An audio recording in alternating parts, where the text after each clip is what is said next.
Guys, am I the only one that feels like shota?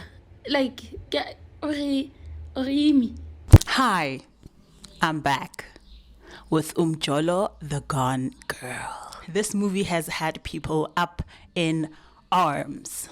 Okay, it is very controversial. The ending especially is giving people alostro. So today I am going to review it. I am going to add my 2 cents to the conversation. I'm Khoputso, by the way. Welcome to Bioskop and Champagne, a place where we watch movies, series, and especially trash reality television. Don't forget to subscribe. Today, we are going to be reviewing Netflix's newest offering, Umjolo, the Gone Girl. Umjolo is going to be the first installment of 4 movies that will be released by Netflix in the next 4 months, including November. These movies will be following the lives of 4 women as they navigate the complexities of relationships, commitment, and self-discovery. Netflix has scheduled 1 movie to be dropped each month, and the last one will be dropped in the month of love, which is February 2025. I am quite excited. I didn't know initially when I watched the movie that it was coming in a pack of 4, you know.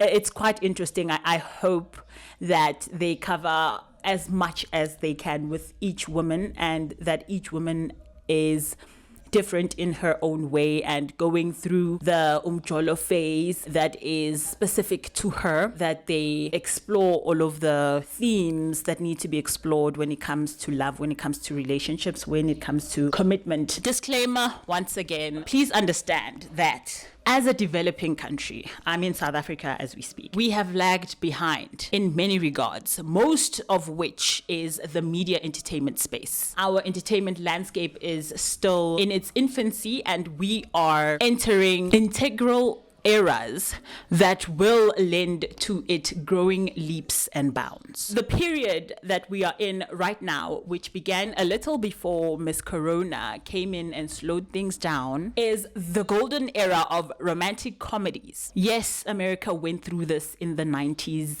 and well into the 2000s, but here we are, decades too late, going through the same thing. To put it simply, South Africa is in its lover girl and lover boy era. We are escaping into love stories that we have grown up on, but this time have taken up the roles of, yes, the storylines are eerily similar to those coming from the Americas, coming from Europe, but we have flipped the script and are taking back our power and taking up space in these stories. I feel like that is very important. Slowly but surely, we are seeing ourselves on the international stage. For me, it's very exciting. We are essentially adding that Mzansi flavor no one else can replicate. I've seen comments lamenting about having seen this before, and I get it, but for me, I take great pride in seeing our homegrown talent slowly replacing the centuries of Western faces that were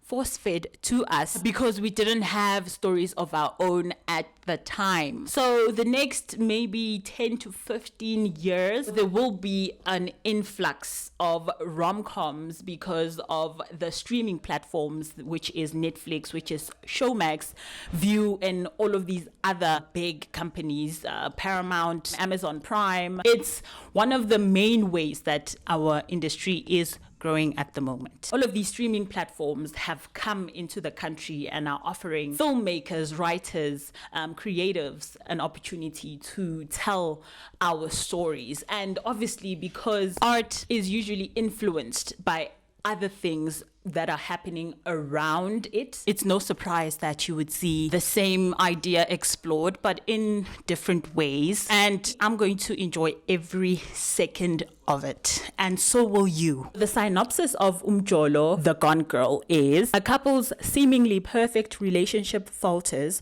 when one of them learns about the other's infidelity. But who said that relationships were easy? As we all know, a gone girl is Wanyana wa love. And by the way, I didn't even know what the gone girl meant. I thought it was like a good girl gone bad. I thought that was what it meant. Like, guys, I live under a rock. I had to research that. They are happily in love, and nothing you say or do can change that. I enjoyed the movie. The talent that's on there is exceptional. I believed them, which is a far cry from what I've been reviewing. The storyline, yes, we've seen it before, but we have to start somewhere. Being hard on them for replicating what we've seen before is valid, but that shouldn't be the point. The point should be that, okay, we are doing this and we're doing it well.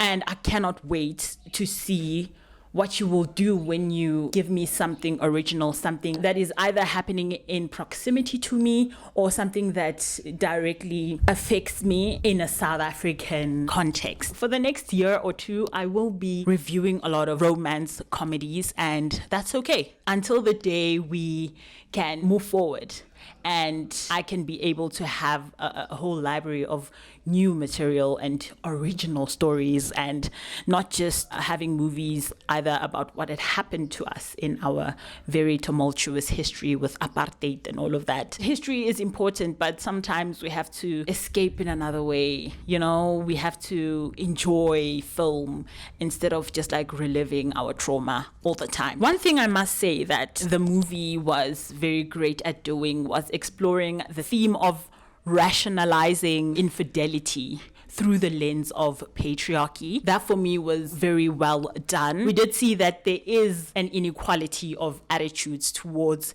cheating for men compared to women. Society is quicker to police infidelity from women than men due to the way we've been socialized. Using patriarchal systems, we have been groomed to be team blue over team pink, and it shows up in the way we always find ways to excuse men's deplorable and blatantly disrespectful behavior, and always ask the question, but what did you do? And we ask this question while pointing at the woman who is in the relationship with the man or connected to him in some way. This programming makes us bend over backwards to protect men, never holding them accountable, and in the same breath, villainizing women for simply existing. In the case of Lethu's boyfriend slash fiancé Lucky, the general consensus is that him cheating with so many women is likened to him exploring his sexuality to its fullest. And him exploring his sexuality should not have any shame or stigma attached to it. In that thinking, we see his journey as a natural one, as a natural part of his actualization.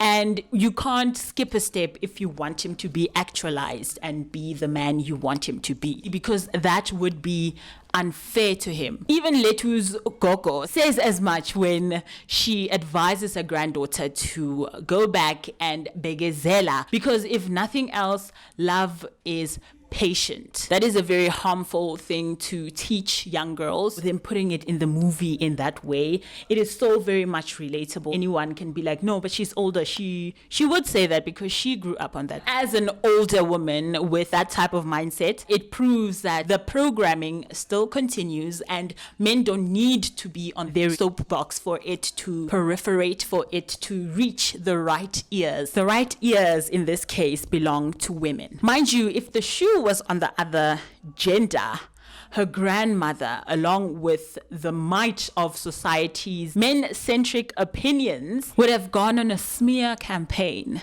to shame and shun her for being human and making mistakes, which they would never word like that in the first place. Being human and making those mistakes is the right of the man, but never the woman. Lethu, in this case, wouldn't deserve the grace to not skip a step and be a sexual being, which is a very natural process. The movie showed this to us in Technicolor, using the dialogue between Lucky and Timba when they were at the Shisanyama and the car wash. Those conversations both men were having was a clear picture of what is actually going on in our society, how women will be vilified for being human. They will be slut-shamed and all of those things. But when it comes to men, it is seen as this natural progression in his growth as a human being. It is seen as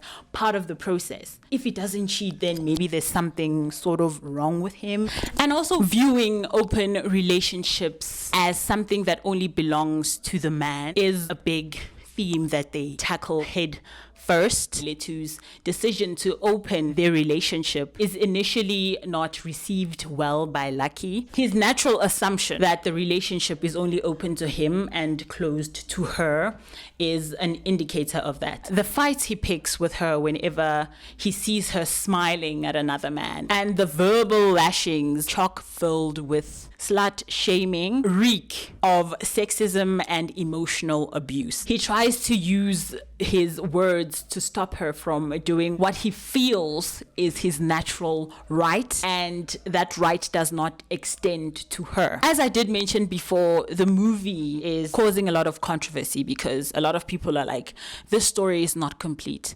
Where is the rest of it? And I don't understand what you don't understand if you are in that camp. Sometimes endings don't land with other people, and that's okay. I'm going to say this once more. The movie is complete. If you don't believe that, then you are of the mind that for women to be whole, they must be in a relationship. And that is incorrect. You don't believe in self-partnering and deriving joy from oneself first before looking for it somewhere else. This is a journey of doing the inner work. And doing the inner work is but once you get it, you'll never forget about it. And that's a fact. The reason why the ending didn't land so well with some people, I'm gonna say mostly women, but with some people, it was like, but why? But why is she alone? I feel like that's the main question they were asking themselves. Like, why is she alone? That's bad. That's not right for her to be alone. The narrator, right? He is such a fun vibe. I loved him. Like the way they assimilated him into all of the scenarios within the scene. Beautiful. And he's so funny. I loved him so much. So I don't understand why other people didn't get it, because like the narrator hit you with the reasons why she chose herself at the end. She chose having standards over being in a relationship with a man. She has more respect for herself than he does and acted accordingly by stepping out of his damn way. Putting a marriage or relationship over your joy must be your default if you don't get it, if you don't understand the ending. And that's a hard truth to hear. If you are at factory settings and that is your default, that is your thinking, then it's not going to land with you. You're going to hate this movie. You aren't ready for its message. It is well beyond your years, and that's okay. That's still fine. It's okay. You're going to get there. And Bekezela culture has you in a chokehold, bruh. Like, I'll pray for you. And you should always remember that women who leave the relationship in peace have already mentally left before they physically leave. Lethu stayed physically, but she had already left mentally and emotionally. She started dancing again, something she had stopped doing because her man was like, nah, I don't like that. You should stop that. Me and you forever. We don't have lives outside of this relationship. She went on dates and experienced good men outside of her toxic situation. By the time she made her decision to walk out physically, she was at peace and didn't need to turn up and have a wrestling match with anyone. That's why she didn't fight. At the ending, people were crying and hollering and being like, but I wouldn't do that. But if you leave the relationship mentally and emotionally first, once you pack your stuff and you go in peace. There's no need to take off your earrings and go into boxer mode and, wrestle everyone and be like, you finally reach a new level of, I don't have to fight for a man. They fight for me. Another controversial topic surrounding the movie is the amount of sex that's in there. A lot of people are saying the movie is obsessed with sex. Like, we have so many sex scenes in there. People are tired of all the sex scenes. There is a consensus that we didn't need that much corn and it was in bad taste. I do agree to an extent. There were 3 too many scenes in there that were too long. There came a point where I also like fast forwarded through the sex scenes and I was watching alone. That should say a lot. The book 50 Shades of Grey popularized the I can change him with my tropes that are prevalent today. I have to admit that I read the book because I was very curious and it was hella mid, but there is a huge audience that are very much into this genre and they have been shunned previously but no longer. They are now at the forefront of everything. They are watching like there's no tomorrow.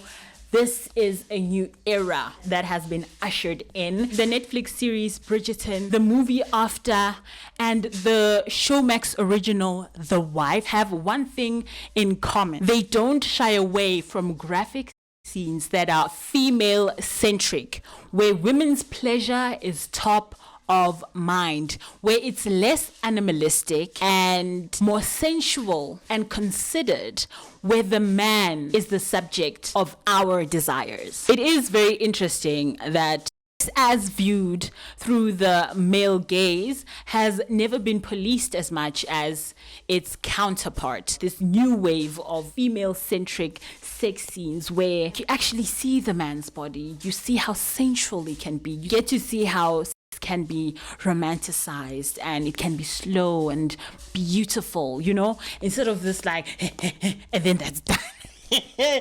And you seeing boobs and vagina and ass and you know, we're tired of that. When it comes to seeing through the lens of the female gaze, it is something that's totally different and it is being policed like nobody's business. Society will always have an issue with the mere existence of something that was made for the woman's pleasure. It is in the patriarchal system. The way we talk about women is very objectifying of them.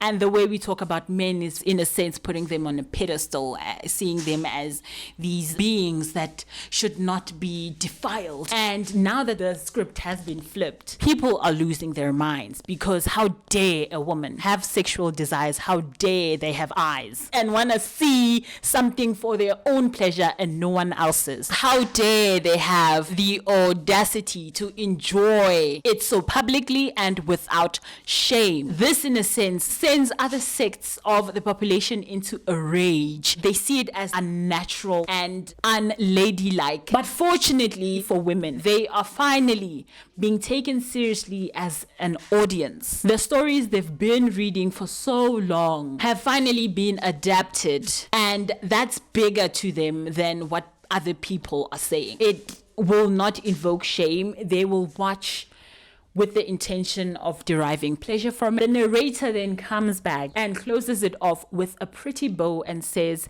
that choosing yourself must be top of mind, that struggle love is optional and not a given, that losing yourself shouldn't be the price you pay to be booed up, that respecting yourself more than anyone else in the world is a given and should not be compromised. Lethu then goes dancing, something that was the first thing she went back to after finding out everything, and the first thing that she went back to doing for her pleasure and no one else's. It also comes full circle because they are using her dancing and doing this thing for herself as a way to show us that she is back to being her true self. She is finally happy with herself enough to be alone for a bit and get to know herself again, because she has lost herself in the relationship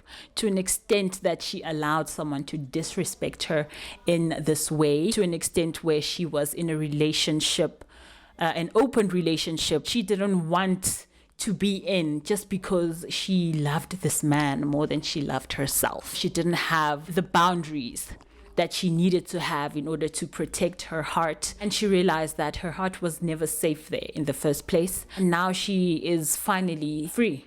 She has been set free, and her dancing is a physical representation of that, of her finally sticking to the standard that she came into the relationship with. That's how the movie ends. I quite like the ending. Her dancing is such a joyous moment that a lot of people can learn from. This movie is like a cautionary tale to women who are in relationships that are not serving them, and in spaces where they are choosing to ignore the blatant disrespect that is shown to them. As we've been told before, if a man shows you who they are, believe them. The way they act towards you is how they really feel about you.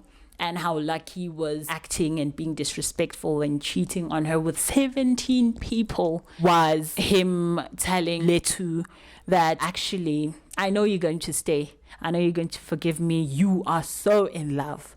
You will not leave me. I can do anything and you will not leave me. And her opening up the relationship and staying proved to him. He was like, oh, I can do whatever. And that to me says I can just push the envelope again and again and she won't leave me. When she did start dancing again and actually put all of her effort into her business, she started to mentally leave the relationship. At the end, for her not to go gun-ho and fight people for a man is because mentally she had left. Emotionally she had left. When she dumped him peacefully, even after seeing that he was, in fact, still cheating in an open relationship and with her friend on top of that, she didn't see the need to fight and turn that wedding into a wrestling match. It's good. It's not great. That's why my light is yellow. It's as good as it can get. I hope that the next installment, which is coming out in December, the second movie of this collection of movies, is just as good. I can't wait to see who is the lead actress and the lead actor. I can't wait to see like the story itself. I can't wait to see what she has on offer. I'm very excited. That's the end of the video. Thank you for joining me. I hope you enjoyed my recap of Umjolo the Gone Girl. Thank you again for watching. Thank you for subscribing and becoming a Bioskop wa me. I am your mother Bioskop Khopotso, and I'll see you in the next video. Toodles.